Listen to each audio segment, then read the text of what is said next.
पूरी oil pipelines वगैरह आती है। तो अल्टीमेटली सर, फाइनली मैं ये कहूंगा सर कि हमारी जो विदेश नीति है, इट इज एमिनेंटली सक्सेसफुल, दुनिया की सर्वश्रेष्ठ है। अब पीएम नहीं गए साइन करने, पीएम तो पॉलिटिकल लीडर है। मुझे नहीं मालूम था कि ये खमेनी पॉलिटिकल लीडर था। मैंने सोचा वो तो स्पिरिचुअल लीडर था, तो हम शंकराचार्य को भेज देते साइन करने के लिए।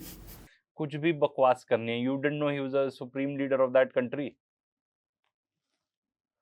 क्या ही। There is a protocol to be followed in these things.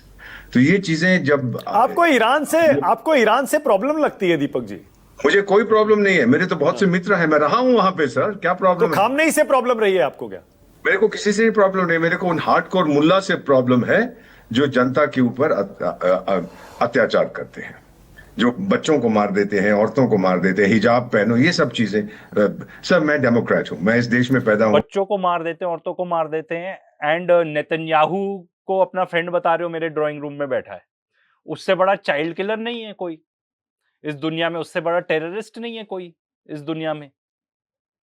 And proven proven ये जो ईरान के बारे में बकवास कर रहे हैं, इस टाइप सब टाइप का बहुत सारा इजरायली प्रोपेगेंडा मैंने देखा है। मेरे कुछ बेवकूफ दोस्त हैं जो मुझे भेजते हैं ये सब टाइप की चीजें, फिर मुझे गुस्सा आ जाता है। मैं उनको बोलता हूँ भाई तुम कुछ ज्यादा ही इजरायली प्रोपेगेंडा देख रहे हो, ठीक है ना? तुम्हारे दिमाग में ये सब चल रहा है, तो तुम्हारे फीड में ये सब टाइप की चीज आ रही है। ये तो प्रूवन है, यूनाइटेड नेशंस ने खुद आके कहा है कि जेनोसाइड है भाई। एमनेस्टी इंटरनेशनल ने कहा है।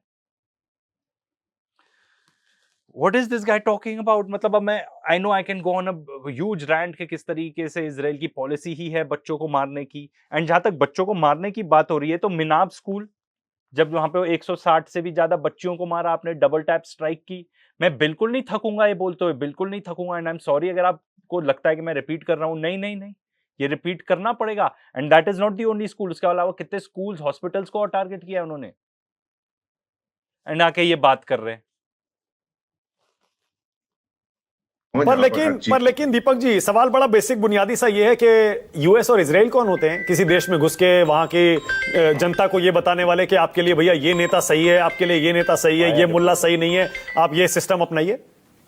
आप पूछिए चीन से वो कौन होता है तिब्बत में घुस के उस पर कब्जा करने के लिए।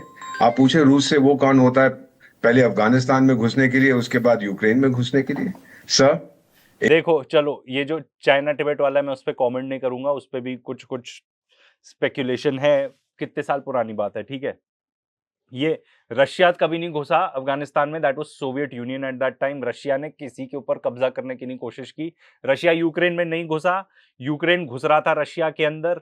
वहां पे जो डॉनबास रीजन में जो एथनिक रशियन लोग थे उनको मार रहा था। उनको पूरा सप्लाई किया गया था यूक्रेन को, पूरा equipment by United States and NATO, कि तुमको रशिया के खिलाफ लड़ना है। मिन्स्क अग्रीमेंट साइन हुए थे जिसको बार बार तोड़ा गया।